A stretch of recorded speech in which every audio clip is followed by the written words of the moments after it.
Tapi saya belum meyakini kalau Pak Ganjar Pranowo punya keberanian, punya keteguhan untuk memutuskan sesuatu yang besar seperti apa yang dilakukan oleh Pak Jokowi.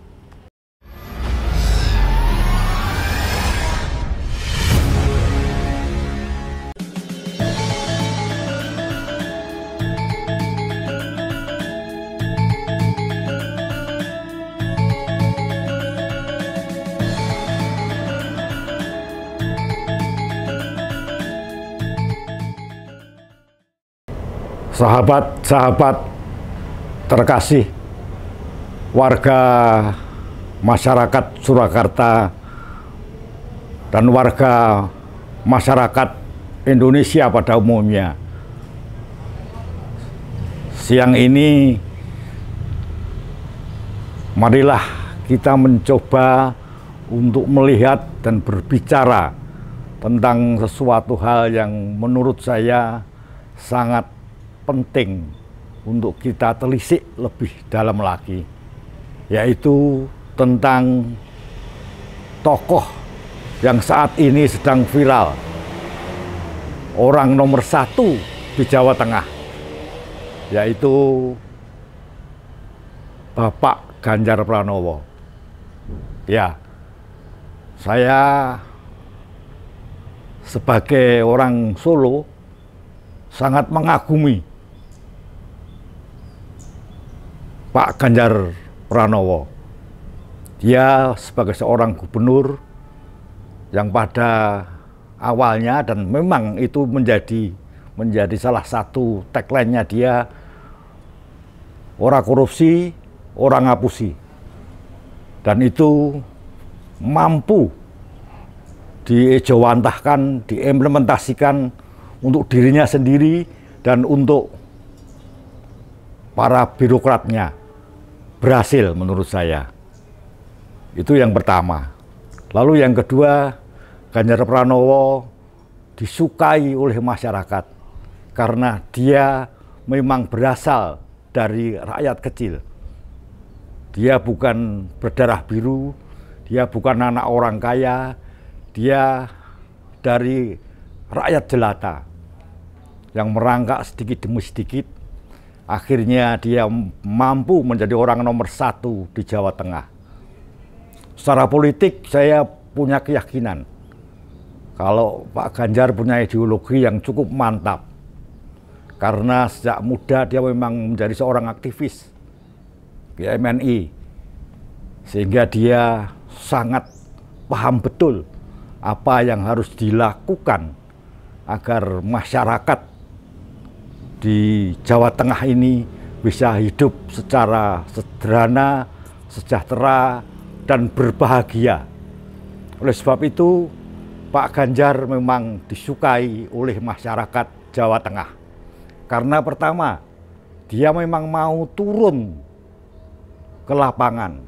Dia menemui rakyatnya. Tapi sekaligus dia orang milenial. Dia orang yang mampu memanfaatkan media sosial dengan sangat canggih, sehingga namanya semakin hari semakin berkibar-kibar. Dia dikenal di seluruh pelosok Jawa Tengah, mungkin seluruh Jawa dan mungkin seluruh Nusantara. Pertama, dia orang baik, dia orang jujur, dia orang yang mau bekerja. Tapi dia toh manusia. Dia punya kelebihan yang sangat banyak, tapi saya yakin bahwa dia juga punya kekurangan. Untuk mengukur itu, marilah coba kita bandingkan. Misalnya, ini antara Ganjar Pranowo dan Pak Jokowi misalnya gitu. Kita bandingkan dua-duanya. Pak Ganjar Pranowo pasti punya kelebihan. Dia bisa punya retorika, bisa berkata-kata jauh lebih mengasihkan dan lebih hebat daripada Pak Jokowi. Pak Jokowi itu kalau berkata-kata hanya pendek-pendek, hanya sedikit-sedikit, tapi Pak Ganjar Pranowo bisa menjelaskan sesuatu dengan enak, dengan ringan, dan masyarakat bisa memahami. Itu kelebihan Pak Ganjar Pranowo kalau dibanding dengan Pak Jokowi.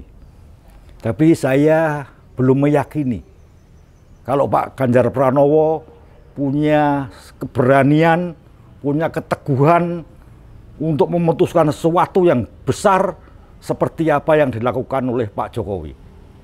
Pak Jokowi orang yang berani nekat-nekatan. Pak Ganjar belum tentu berani. Saya belum yakin. Contoh soal misalnya, Pak Jokowi mampu menyamakan harga premium di seluruh Indonesia. Ini hal yang luar biasa yang tidak setiap orang berani melakukan itu. Itu gila-gilaan. Tapi Pak Jokowi meyakini ini penting dan harus dilakukan. Dia perintahkan dan semua bisa berjalan. Apakah Pak Ganjar berani melakukan hal semacam itu? Pak Jokowi seorang ekonom yang luar biasa karena dia pengusaha. Sehingga dia bisa memperhitungkan mana yang penting, mana yang tidak penting di bidang ekonomi. Pak Ganjar lahir sebagai seorang politisi. Tentunya cara pandangnya juga berbeda. Tapi antara keduanya saya pikir punya hal yang hampir sama lah. Dua-duanya orang yang baik, orang yang jujur, orang yang mau mengabdikan dirinya untuk nusa dan bangsa, untuk masyarakat, dan tidak untuk kepentingan dirinya sendiri.